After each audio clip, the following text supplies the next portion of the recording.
Assalamu alaikum. Peace and serenity to all of you. This is Noha AlShugairi. And this is Munira Zadine, and you are listening to Family Connection, streaming live at onelegacyradio.com. Today we have a great show for you. It is about raising girls. And if you have any questions for us, give us a call at 1-800-955-5548. Email us at familyconnection@onelegacyradio.com. And you can also go on our homepage and send us questions through our chat box, and we will answer those. Inshallah.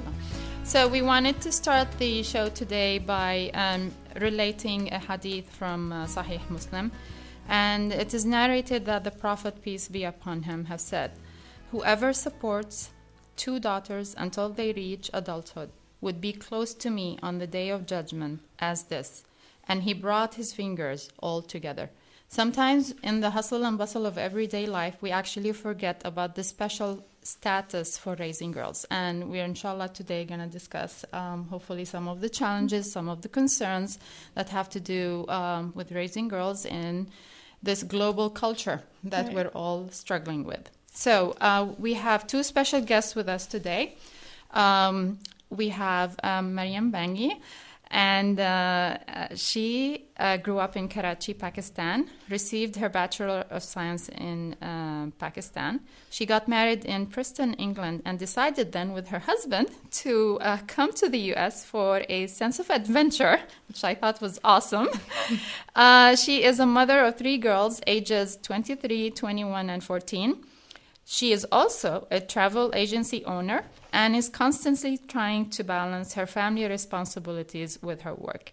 She has been actively involved with the Women's Committee at the center of St. Gabriel Valley for the last 20 years or so. Welcome, Maryam, and we have also another special guest with us. We also have with us Dr. Saleh Khouruki, who was born in Damascus, Syria. He graduated from Damascus Dental School and came to the United States in 1983, and then he went on to UCLA. He is currently running a private practice in the city of Duarte in Los Angeles County and was a former president of the San Gabriel Valley Dental Society. He is currently the chairman of Council on Membership at the California Dental Association in Sacramento. Dr. Khouruki was also a former vice chairman of the Islamic Center of Southern California and is currently the chairman of the Interfaith Committee at the center.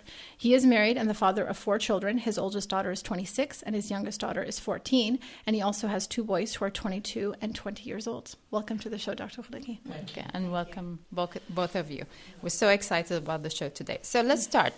And for me personally, whenever I think of girls, I think immediately of hijab. And that's because of I personally believe it's a fard on Muslim women. So I was wondering about what was your philosophy, both of you, for your girls and hijab, and what messages did you send about it to your girls, and how did you go about it with them? So would like. Assalamu alaikum. Thank you for having me on the show. Hijab for me right now is like a part of me. It's very important. It's like second nature. Yeah. But growing up in Pakistan, we did not practice it over there, unfortunately. So when I came here, I noticed women from different countries, Muslim women, who did practice the hijab, and I thought it was so beautiful and it fascinated me. So we did some research, my daughter and I, and we realized that it was mandatory and we had to do the hijab. So it was always in the back of my mind, though I didn't start to do it until quite later. But actually, my oldest daughter, Maria, she started doing the hijab at the really young age of 11. Mashallah, she felt very strongly about it.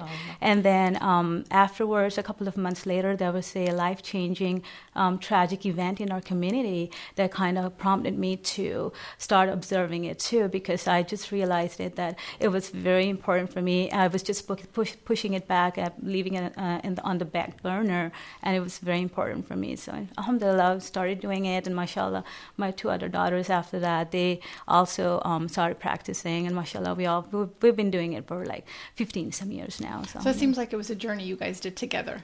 Exactly. We discovered it together, my daughter, and especially my oldest daughter and I. So alhamdulillah. So let me ask, so how did Maria actually got to actually believe in it as being a fard? Yeah. I mean, from where? From where exactly? One of her cousins, older cousins from England, was visiting us way back in 1995 or something, and she did the hijab at the time, and we didn't. And she told Maria that it was farad, and Maria was not sure about it. So she came to me, and I kind of knew that it was important, but I wasn't like absolutely sure about it. So we went to like lectures and we read about it, and then Maria thought it was like one day she was in middle school and she puts on the hijab. And I'm like, are you sure about this? And she goes, yes, Mom, I'm 100% sure. MashaAllah.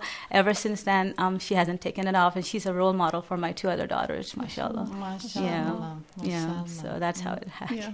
So Dr. Khaliki, raising a girl as a father is probably a different experience with the whole hijab issue. My first is a girl, so yeah. I took it right. The opportunity was there because we have Muslim school. So Sundus was enrolled in that Muslim school, and there were a lot of hijabis around. Her mom wears hijab, so she grew up. It starts always at home, and we talked about it a lot when she was young. I talked with her, and we did not enforce it or force it upon them. So they would reach the decision on their own. So at the end of 6th grade, she decided with her friends in the class that they wanted to end the year by wearing the hijab. So it was kind of peer pressure, but in a positive way. And her mom and I were like, are you sure? And she said, yeah, I want to be like you, Mom. Aww. So she has a role model for her. Yeah. So sweet. Yeah. With Zaina is different because Zaina now is growing up in a different era, so to speak. She's 14, right? She's 14, yeah. Right. So now we talk about it. I always emphasize on how to be modest. We emphasize on focus on the important issues of like keeping your prayer, keeping yourself well preserved. And I think later on, inshallah, she will adopt the idea. I don't want to force it. There is no way. And she has to know, she has to reach a decision on her own, whether it's now or after 2 or 3 years, but I know it will come. You know deep in your heart that she will reach that decision on her own. You know what? It's like a bank account. Okay. What you deposit in your bank account, at the end you will get. Okay. If you don't deposit, at the end you're not going to get nothing. So your retirement plan, so to speak, with your kids and your children, instill in them the values of Islam, the most important things, and then pieces will fall in place. I agree with that. Yeah. So is your youngest now not in an Islamic school? She is. She was in Islamic school. Now she's in high school. She's in high school and not in Islamic. No, she's Catholic. Yeah, I'm just trying to see the differences between the two situations for Sundus and your youngest. Yeah. Okay. Yeah. So what are some of the extracurricular activities you both enrolled your girls in, and were there any challenges to that? Because I know sometimes, some people think, oh, girls shouldn't do this, or girls should do this, or, so what kinds of experiences did you guys go through? The most important extracurricular activity for my daughters was actually every day was reciting the Quran. Wow. Because what happened was, like, after school, they came home, then we would have lunch, and I would take them both, because my youngest one came along like 10 years later. So these two, Maria and Sumaya, they grew up together pretty much. They were 2 years apart. So I would take them to the local masjid where I'm an imam for about an hour and a half. They would sit with him and learn the Quran, learn because we're coming from Pakistan, we don't speak Arabic. So we have to learn the proper tajweed and all that. So for us, it was very, very important that we teach our kids from like age 5. And so I started age 5, my husband and I, we put them in the local masjid, and mashallah, every day after school, we would go there an hour and a half, and then we would come home.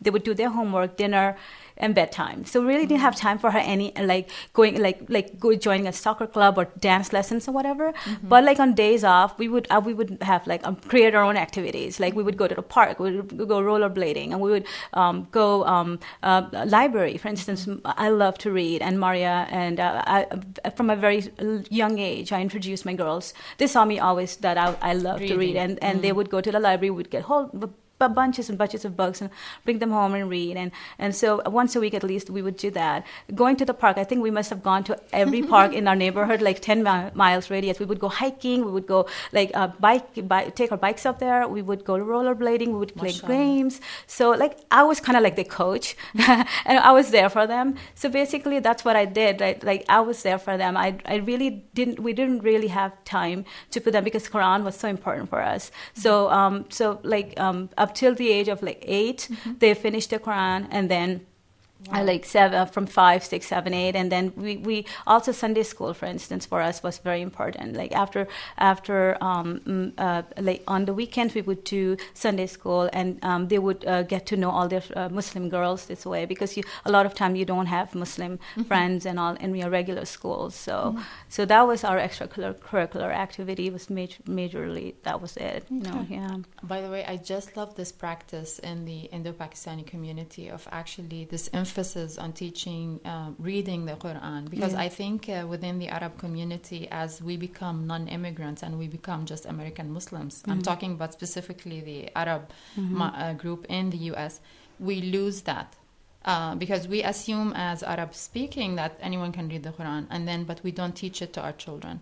But for you, I mean, the Muslims within the Indo-Pakistani community, because it is already a foreign language for you. Exactly. So there is always that emphasis exactly on making sure that you are putting priority on teaching the kids to read it in the Arabic language. Exactly. Which I think is a beautiful practice, and I hope that we as a new emergent community can adopt some of these practices to really empower our children with our faith. Yeah, exactly, and with the proper tajweed and all that, because that's very important for them also. Absolutely. And like teaching them the different surahs, how to pray the salahs properly and all that, because you cannot teach that all at home. So that's why we put them in Sunday schools. We go to the masjid every day, so then they could interact with other Muslim girls and other Muslim children, actually. And the local imam, he was very helpful with all that. So that was very important. Yes, definitely. So alhamdulillah. And Dr. Khuluqi? I'll take it from the other aspect of the challenges. The aspect of sports, which is everything in this country. Sports, all life revolves around sports. So seeing her peers and her friends involved in swimming and other activities, and here she is, muhajjaba, where is she going to go? What is she going to do? That was a challenge for us. And then the Prophet ﷺ taught us that we have to raise our children to be sporty, to learn swimming and horse riding, I think, horseback riding and shooting arrows. You know, target shooting, that is. So first of all, when Sundus was growing up, she wanted to learn how to play the guitar. And music. You know, that comes the big picture. Question, is it haram or halal? Well, we say, okay, I went with her. She was 12 years old, I believe. And we bought the best electric guitar and the amplifiers and all the stuff that comes with it. And now what? She has to learn. So her mom and I took her personally to a teacher, a male teacher, who taught her. And we were standing there next to her, waiting until she finishes her lesson, until she learned how to play the guitar. So I found this very, very interesting for me. It educated me that the picture of me thinking, my daughter is going to play guitar, she's going to be involved in bands. And so as a parent, you would go further, like to the worst 30 years scenario. down the road, the worst case scenario. Right. While in actuality, it's not. So it elevates in her the sense of self-esteem and high self-esteem. And then she learned tennis. We were there for her too.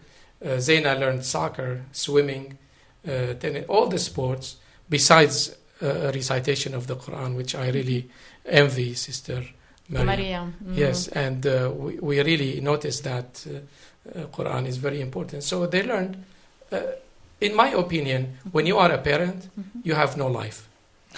Really, literally. Really, completely. Your life, But that's your so life scary. is your children. And Yeah. Whatever you put, you will gain later Yes. on.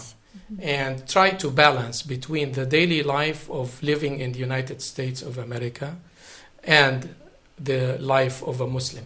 So you Right. have to balance all these together and juggle. And the parents, the father and the mother, are the key player in that issue. Absolutely. I think it's so lovely that you picked on her interest. It seems like Yes. from what you're telling me, Yeah. she said, okay, I want to learn the guitar. It wasn't like you said, okay, let's come and learn the No. guitar. Or I or wouldn't have let's said do the it, piano, to be or honest let's with do- you. Yeah. Uh-huh. Being from back home. Yeah, I know what you mean. Like everybody says, musiqa is haram. And just, Yeah. well, no, that's wrong. Musiqa is halal when you use it in a very good and constructive way. So we have to dispel those issues. So, but you kind of like you and your wife have made a decision about where you stand with music. And Yes. then you said, okay, honey, this is what you want. Okay, let's Yes. go ahead and we're going to I'll pursue be with it. you. Right. I'm not going to leave you alone. Right. No. I'll be with you, guiding you. Her mom will be Right. there guiding her. Right. They played tennis, they danced, they did everything all together. Yeah. Right. As Yes. a family. As a family, As as, a with family. her brothers, and as friends too would be. So I think it takes a community. Like, absolutely, you're right. And I'm hearing from both of you, Mariam and Dr. Kholoqi, this involvement piece. Like, both of you were so involved in the lives of your children. Like, you're observing, like when you're talking about how Maria wanted to do the hijab. So you're observing what's going on with her, and you're observing what she wants and Yeah, what she you likes have to to. do. I mean, but there are so many parents who are actually foregoing that involvement piece. And it seems we have a phone call. No? Okay, sorry. Okay. Actually, we're reminded to mention our phone number for anyone who would like to join us and with a comment or a question. So our phone number is 1-800-955-5548. Or email us at familyconnection@onelegacyradio.com, or use our new chat box on our webpage. So, Dr. Kholoqi, I think, there's always this perception out there that it's harder to raise girls versus boys, or I've heard the other side, it's harder to raise boys versus girls. You do have boys and girls, so I would love to hear kind of your perspective on that. Raising girls is not difficult. No more difficult than the boys. In my opinion, boys are more difficult to raise. That's my personal. That's your personal Yes. opinion. Raising girls, it's just, I would like to mention the Arabic literature proverb. Can I speak in Arabic? Yeah. كل And then we فتاة translate. Yeah. كل فتاة بأبيها معجبة. It means that every girl adores and is very proud of her own father. So you give the role model for your children from early childhood when they are developing. So raising the girl is just when you go and give them the role model at home. I do help my wife a lot, washing dishes, helping with the kitchen, and praising my wife, always remembering her birthdays, remembering our anniversary, giving gifts. Children would observe that, and they will know that these issues are very important in the life of their family. So I always make my girl is my princess. I always tell her, you are the world to me. You are so valuable, and I mean it. And at the time when she was young, I would probably say, does she understand what I'm saying? But subhanallah, I was talking to Sundus the other day, and she told me, Dad, remember when you used to tell us, we are your princess, and you are the girl. So she remembers that. Of course. So I really emphasize on, whenever I go to a trip, on a trip or anything, I always have something as a gift for my daughters. Not the boys? The boys, yes, but the daughters are more, the emphasis on the daughters is, I don't know, it's just bias opinion in my heart, really. Yeah. My girls are my princesses, and they mean a lot to me. The boys too, I mean, don't get me wrong, but Right. I consider the girls are your guest at home. They're staying with you for a few years, and then they're leaving to their own house and their own family. You have to treat them like royalty. You have to follow suit what the Prophet ﷺ taught us. Before he died, he said, "As-salata wa ma malakat aymanukum." Observe and keep your prayers, and take care of those who are under your control, of the female. Let it be a wife, or a mother, or a sister, or a daughter. Right. So even before he died, those are the two last things he advised the Muslim Ummah. So we really have to follow suit and take care of our kids, especially the girls. Treat them like royalty. You are my princess, and I love you a lot. That's beautiful. What a beautiful message. So this is one of the messages that you sent in your family. Yeah. Like, Yes. you are my princesses, and you're very special to me, and I love you so much. Daddy's girl. Daddy's girl. And I think, like you said, it's that you are that first example of what a male is to her, and having Of that course, relationship yeah. with you, I think it's so powerful. A healthy relationship. Yeah, a healthy See, relationship. I mean, what a beautiful gift you have given them, Yeah. to give them that sense of trust Yes. in like, you know, the male species, basically. Right. So like, they will go out in the world trusting that their husbands will treat them the same way too. Exactly. You have Yeah. to be a role model. Yeah. I mean, this is it. As a father or as a mother, as Yeah. parent, you have to be a role model. Otherwise, it wouldn't work. Absolutely. Yeah. You are listening to Family Connection on One Legacy Radio, and we're going to take a break. We'll be right back.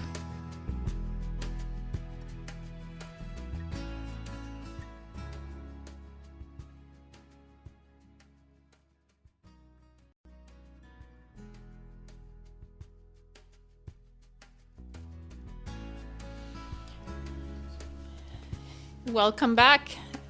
This is Noha AlShugairi, and today we have with us two special guests, Mariam Banji and Dr. Salah Khuluqi, and we are talking about the challenges of raising girls within the American Muslim community. So, I think this is a question that every parent, especially who has young girls, is always thinking: how are we going to get through the teenage years? And how specifically how did you guys handle the societal pressures of dating and prom and talking to boys and all that fun stuff? Fun stuff, Yeah, huh? fun stuff. Yeah. Actually, yeah, my kids also went to all my three daughters went to public schools. Islamic schools were just too far, and so unfortunately, we never had the opportunity or a chance to take them to any.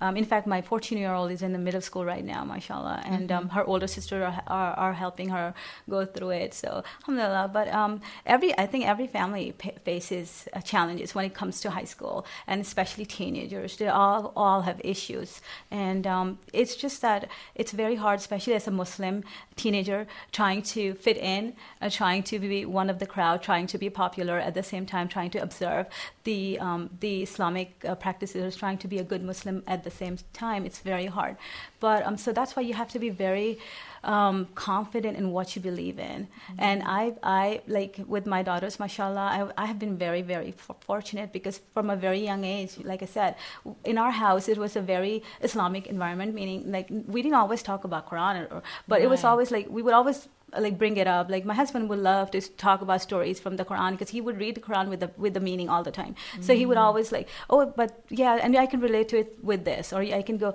So like when my daughters were in school, we would always make sure that they were confident that with what they were, that they were not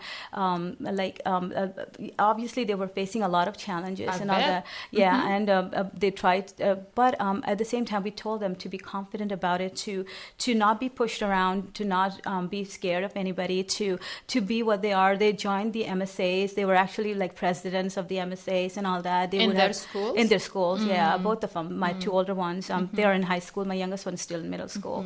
Obviously, you have to create a very, like I said, very strong home environment, because that's what it is. Your home is like a haven for you. So when the girls come home, they were like in the car, I would ask them, how was your day, and how did it go, and did you have any problems, and well, I wouldn't ask them every time, but I would notice that they were a little quieter than normal. Normally my girls are very talkative and outgoing, so then I would just take them aside. We would have a conversation whether somebody was mean to them or whatever, and then we would decide how we would handle that situation.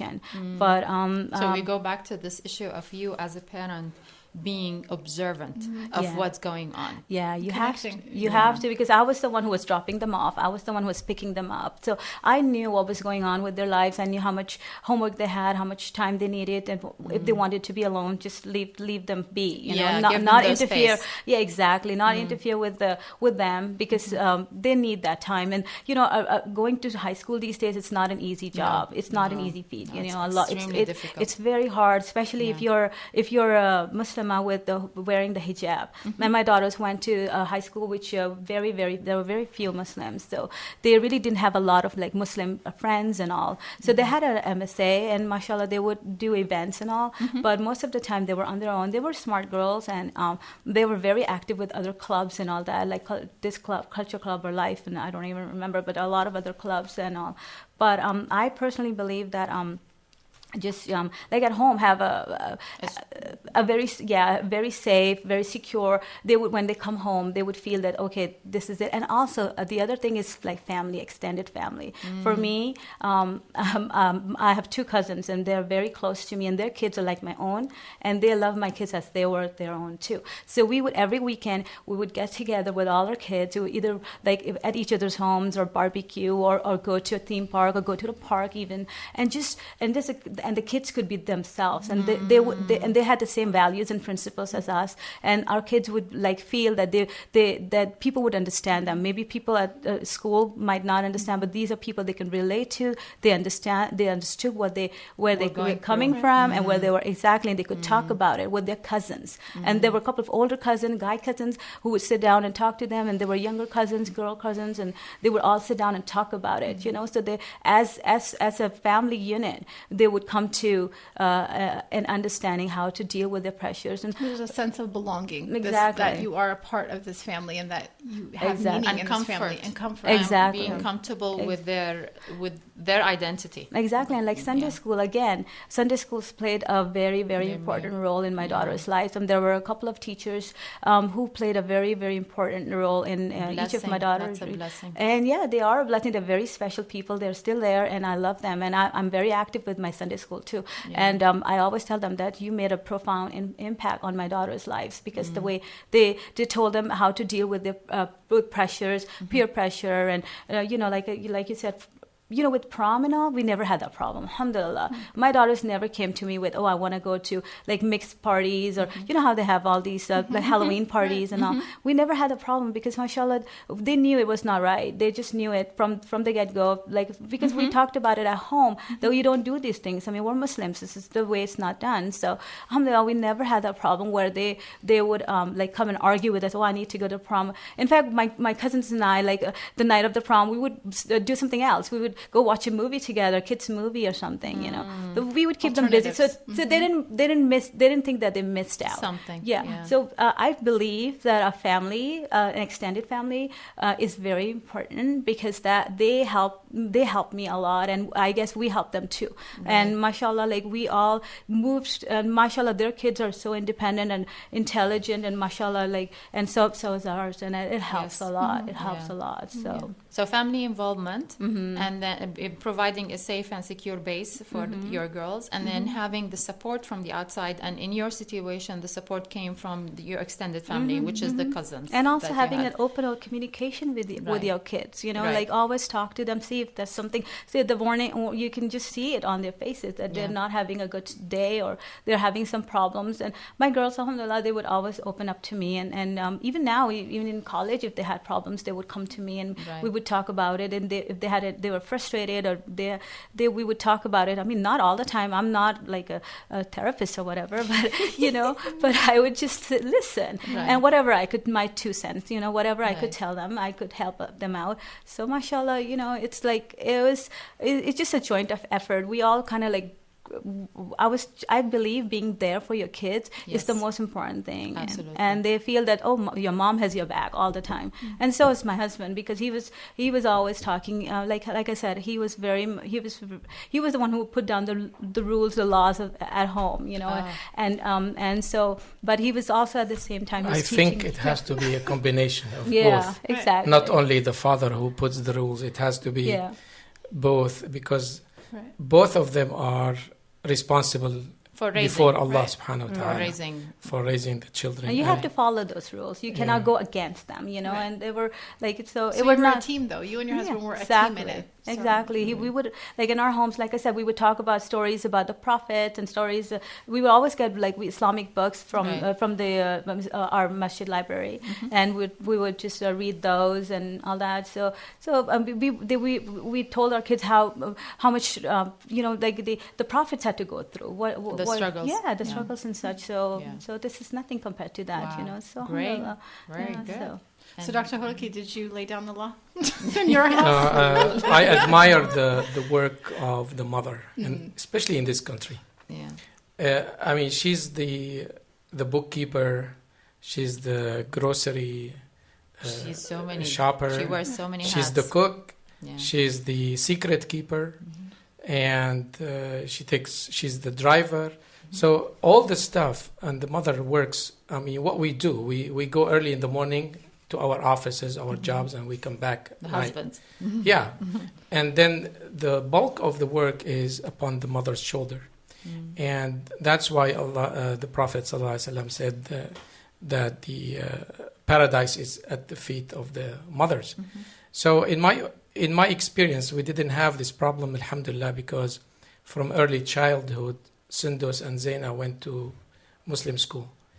And I think what you put in the child at that early age until they become 8th or 9th grader, you instill in them that you are a Muslim girl. You are so special. You are separated from the group of people wannabes or the peer pressure. So we did not really experience that because of the fact we were lucky and blessed to have a New Horizons school in our midst. So my girls went to, and always when Sundus went to her high school, Catholic school, or all girls school, again, we didn't have a problem. And Zaina now follows suit, it's the same school. So we have their friends come over, slumber parties. Lena is always, my wife, is always involved, always with them. So there is no pressure, actually. Alhamdulillah. What you teach your children from early childhood, definitely it will pay off at the end. So you guys didn't have any problems with we didn't dating? no, because they know dating is haram. They know dancing with the other gender is haram. We have rules, the rules of our Prophet and the rules of the Quran, Right. rules of our religion. So in a way, we came to this country. There are too many things, too many aspects of their culture. So we took whatever the good morals of this society. They have Right. good morals. They do. have good. They do. So we combined that with what we have from our background when we came from the Islamic culture. So combine both and you'll never go wrong. Yeah. You'll never go wrong.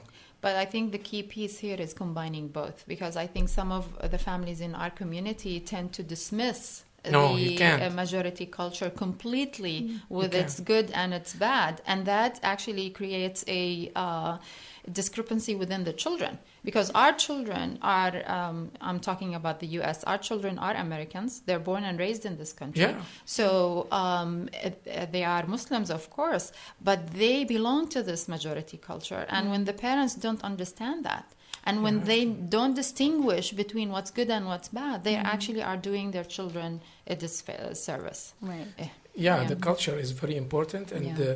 you have to combine and balance. And this Absolutely. it's not easy. No. Parenting is not easy, wallahi. So you always pray to Allah Yeah. to give you the help in raising your children. No matter how good you are or how educated and PhDs and doctorates and everything, if you don't have the help of Allah in your life and the self-determination and the work that you are, how can I say, selflessness. Right.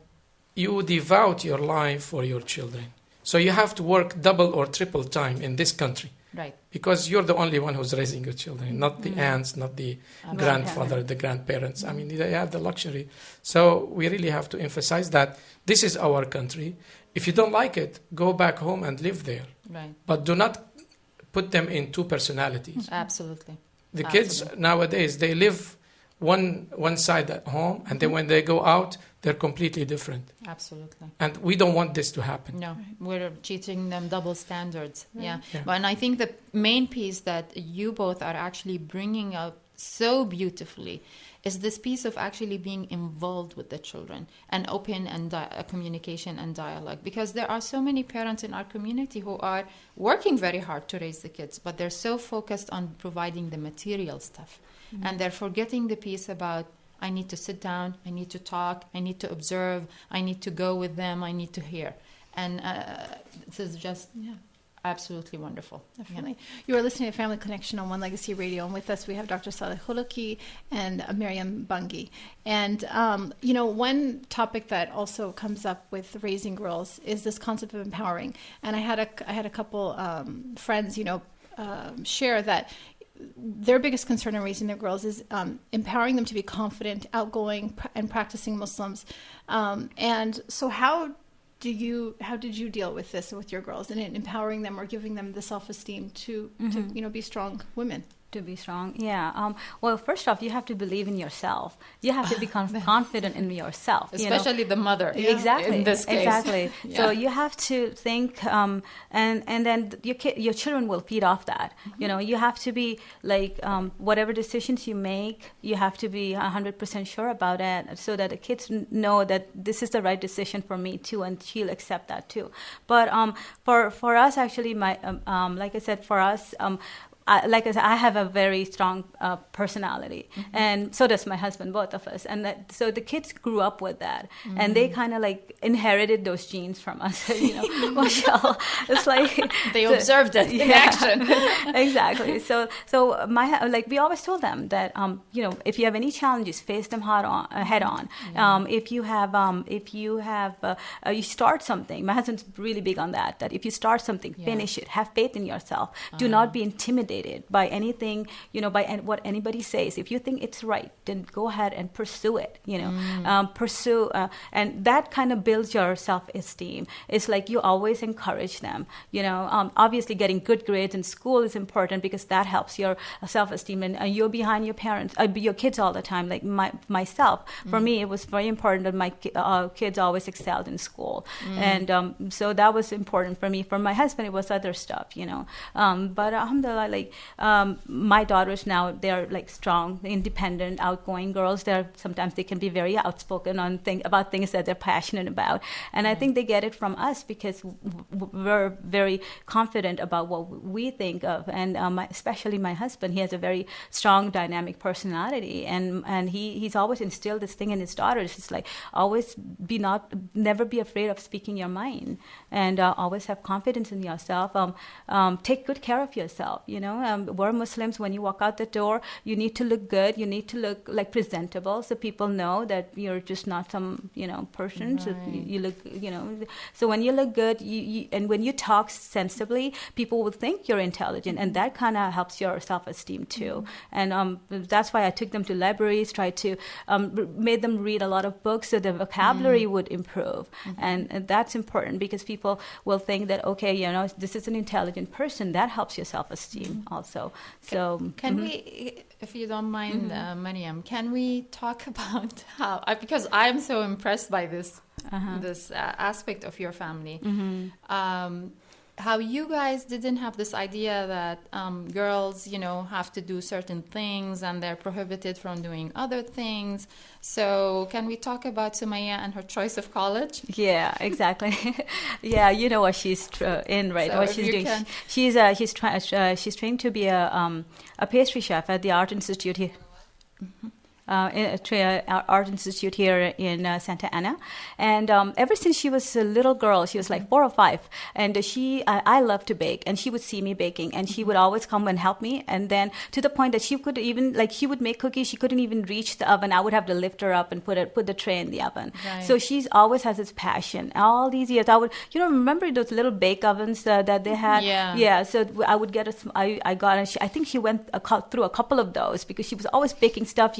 and all Right. that. So the little mini kitchen, Right. toy But ovens. What's important though is that you and your husband didn't say no, you can't go Exactly. and learn to be a pastry chef. Yeah. Yeah, This- like, you have to go be an engineer. Yeah. or And, whatever. that or was like, her I mean, passion, Right. yeah. or it's something unheard of in our Right. community. I think that was like a groundbreaking thing, to Exactly. be done in our community. Exactly, and so she wanted to be a pastry chef from a very young age. She said, this is what I love to do, and so we thought, okay, you can go for it. If this is what you want to do, and you can make good money out of it. It doesn't matter that you have to Yeah. be a doctor or a lawyer or whatever. yeah. You can. And mashallah, she's not even out of school, and she's getting so many orders. She's already busy, like almost every month, a couple of orders, and mashallah. Yeah. So you embraced her Their- interest, and just like we're Exactly. talking before about guitar, you kind of were like, okay, this is what they're interested in, and let me Support.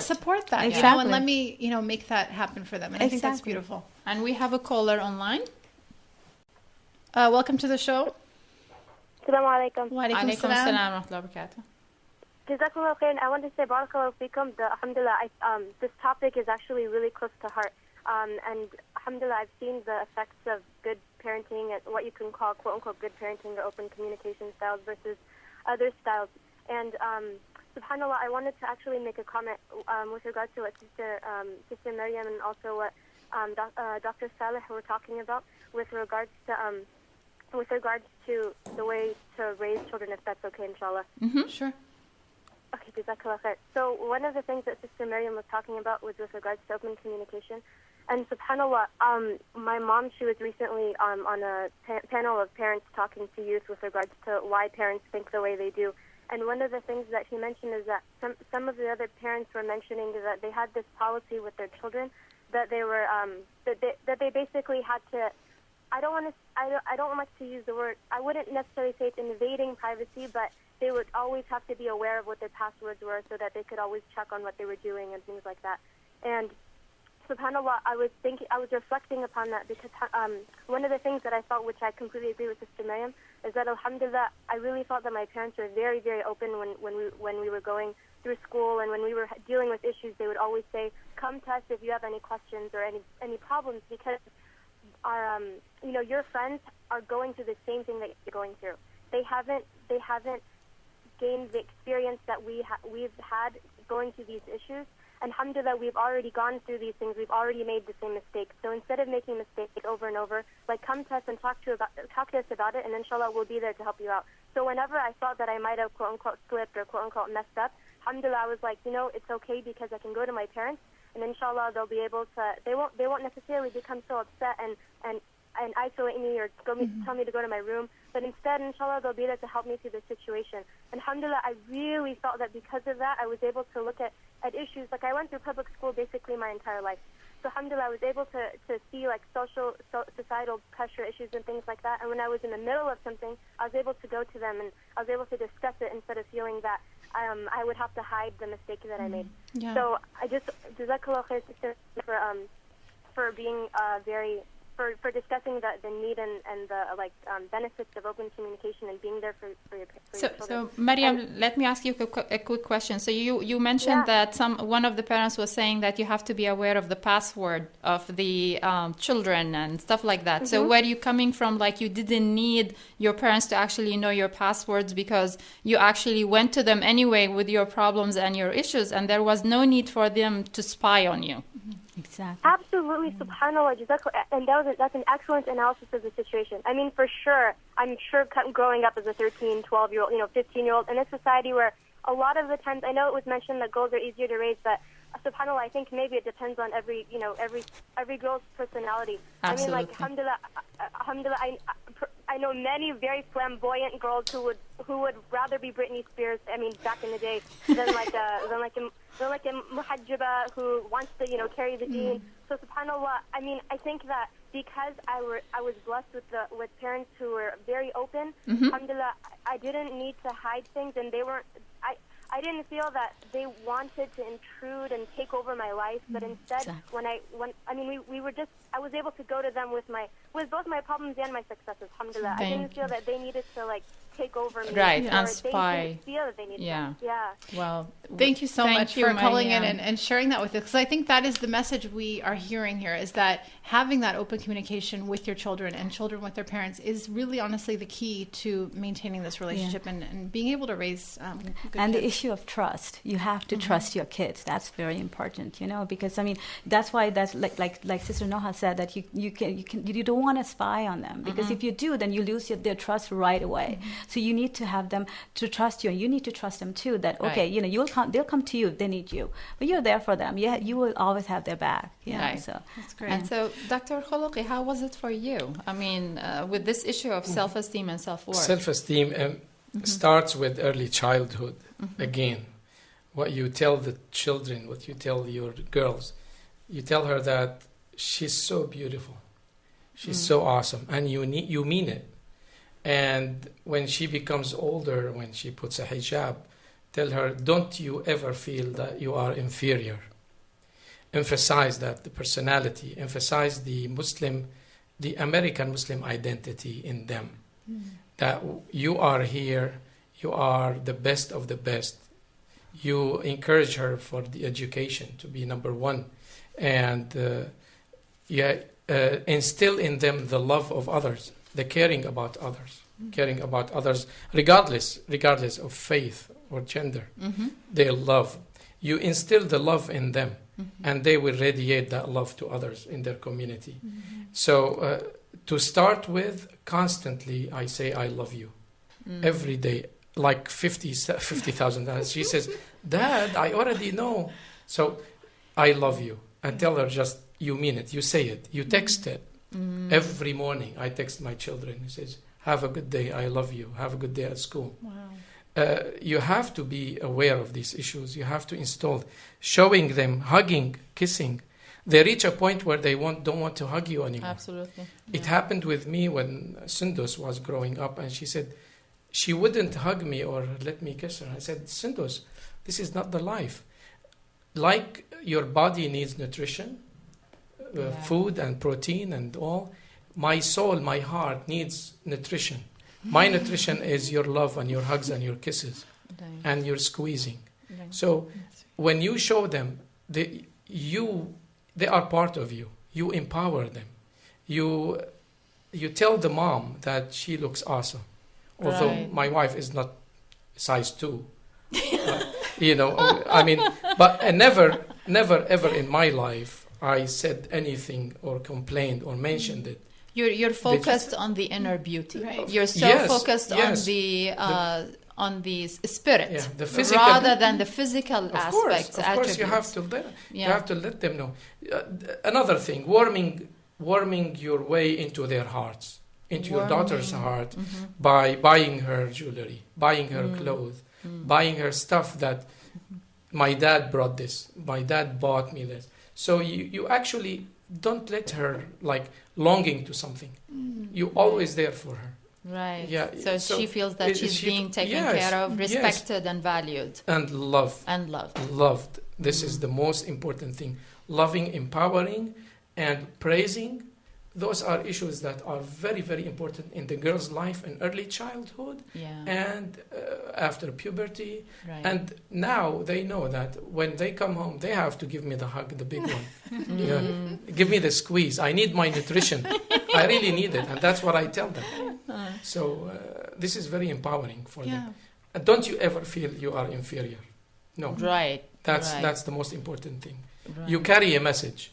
Right. And the message of Islam, the message of the true morals of our Prophet Muhammad sallallahu alaihi wasallam. So when you instill that in them, they don't care about the other stuff. Right. So you didn't feel that both of you didn't feel that your kids had this image, they had to be someone whom they were not. Or carry these negative images. They have the pictures at home. I mean, she has, like she said, Britney Spears or whatever it is nowadays. Or they have the pictures. Well, I don't care. Put the picture up there. So what? I mean, let them feel that, oh, this is silly. At the end, they become like, why did I do that? Right. Why did I think of that? But I'm not going to force it upon them. Oh, you cannot do this. You can't do that, because otherwise you create a monster, in my opinion. See, because the thing is, like the movies and the stories, it always looks like you're seeking for fulfillment outside. It's like, the girl in the movie who finds her prince and he makes her happy, and I think what you're saying is like, she doesn't need to seek that fulfillment outside. It's like that fulfillment is here in the home. Speaking of which, I'm sorry, I forgot to tell you that there is no Disney movie ever done unless we went as a family and we watched it all together. Wow. Yeah. And we bought the DVD, and we bought all the memorabilia and the Tarzan and the backpack and the things. We did everything together. We surrounded them with positive role models, like my wife's friends. We drove distances to come and visit other Muslim families that they have the same age children. So when I finish work, I go home. I don't go with my friends. My home is my priority. Right. So they see me 5:30, 6 o'clock. Dad is at home. I go there. That's it. And you're part Life of the starts. home. Yeah. Yes. And then when you go and have dinner with them, ask, what's your high? What's your low? Your high point. What did you do today? Empower them. Let them feel. And when things happen that I excuse myself, I know that there is a secret between my wife and my daughter. I don't have to be aware of it at the time. Right. But I know that, I shouldn't have said that. Maybe she wouldn't tell her mom anymore. My wife would come and say, this is what happened. Right. But that's the teamwork. Exactly. But in their own life, in their own perspective, that Sundus or Zena at this age knows, my mom is my secret keeper. So she feels free to say anything. Yeah. That's so beautiful. Yeah, because unfortunately in our culture nowadays, self-esteem and self-worth is tied to physical attributes, and it's tied to being maybe a singer or being an actor and actresses. Unfortunately, our culture does not support the other role models that would like our kids to really look up to. So it's very difficult to fight for that. Right. And So let's kind of wrap up with what each of you thought were some of your best practices that you felt you implemented in your parenting. like if we would give points, for like parents, like advice 1, 2, that you would 3. wanna This share. is what I love that I have done, and I think it was extremely important. And even things that you learned from. I think there is a different stages of the life.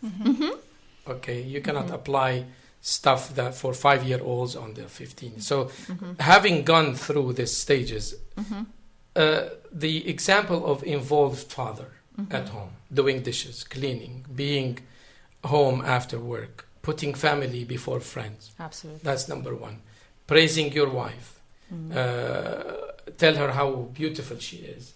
Hugging her in front of the kids. They would know that there is love between my fathers and my mother. Enrich in that on that aspect. The connection is strong. We hang out together as a family. We hang out together.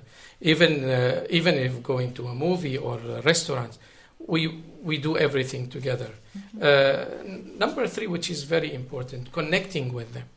I had the opportunity to drive my daughters to school from day 1 until 9th grade or high school every day in the morning, 25 minutes or 15 minutes, during which we listen to Quran, we listen to nasheed, qasida, dhikr.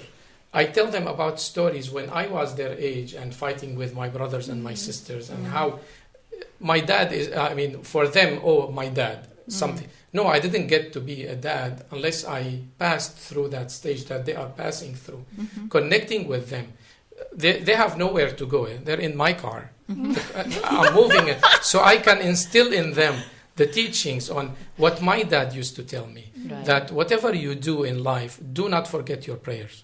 Yeah. Be always on a state of wudu or ablution. So wherever you are, whenever you are, you can pray.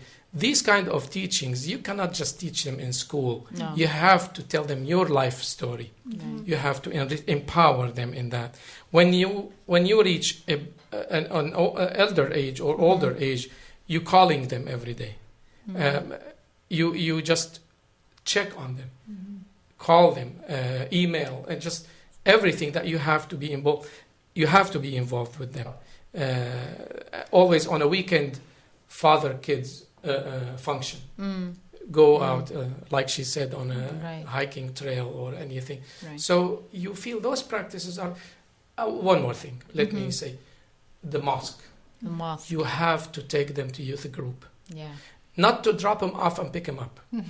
As a father, Right. I had the pleasure to be involved with the mosque. Take them to youth group and be there, volunteering, leading, Mashallah. giving lecture, giving khutbah.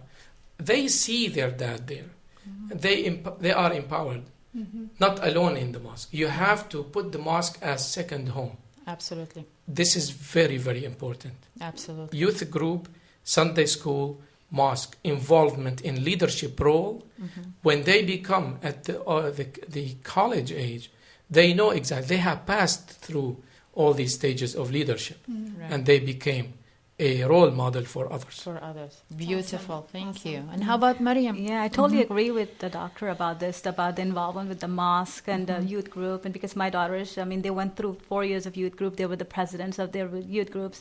And I was there all the time with them. Like I said, 20 years I've been involved with my masjid, and with the women's committee. So they've always seen me go to the masjid ever since they were little. And they kind of grew up in that masjid, and all their friends from school, not from school, from the masjid, are different set of friends from school, So they grew up in the masjid, and so like the doctor said, like it's a second home for us. Yeah. And they had so much fun. It was just not, oh my God, why do we have to go to the masjid?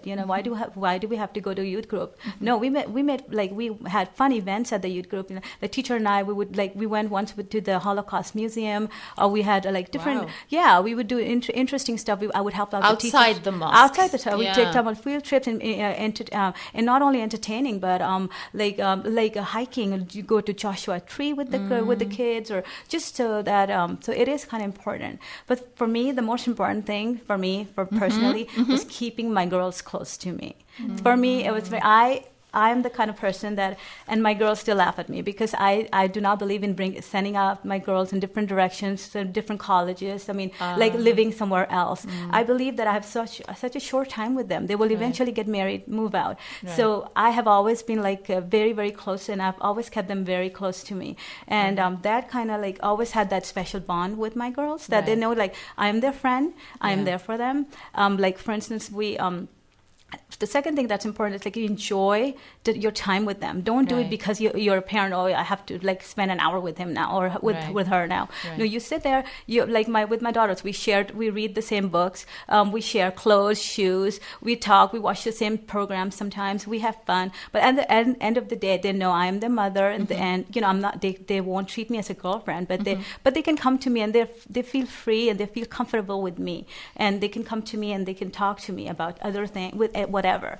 The other thing that was very important for my husband and I is do not overly praise them, overly compliment them. We never bought them the latest gizmos and gadgets and all that. The most important thing for us, the most invaluable thing was our time. And that was like the focus of our, for Family. me especially, was to be with my kids all the time. We bought our office, our first agency, when my youngest daughter was a year old. And I told my husband, no nannies and daycares for my daughter. So I said, if you want me to work there, if you want me to work there, she's staying with me. And we made a little play area for her, a little TV, a little couch, toys, everything. And she grew up in my travel agency, in the office. Yeah. And even now my clients ask me, where is that little girl? And I'm like, she's 14, mashallah. She's all grown up. She's in college. So they grew up. So they kind of I was always there for them. After my work, I didn't go to work until they were in school. For my two older daughters, I was at home. And then when they started school, I would work from 9 till 2, and then I would go from work, pick them up, and then I would take them home, and then the masjid and for the Quran lesson and whatever. Wow. So that's beautiful. And I mean, time flew by and the hour is up. Unfortunately, we still have a lot to talk to you about and discuss with you. We I have think a it lot was to beautiful talk that, I know. and we heard both perspectives. I think that's what I Yeah. loved about this, is that we really got to hear mom's perspective and we got to hear dad's perspective. And I think that's what we always need to keep in mind, is that Thank you. our experiences And the teamwork. And the teamwork I think the required. key words for today were love, involvement, and connection. Communication. And communication. Open Thank communication you. all And the that time. fits exactly with our motto. So this is Noha AlShugairi. And remember, a strong family for a strong community. Be there, connect, encourage, and love. And assalamu alaikum. This is Munira Izzuddin.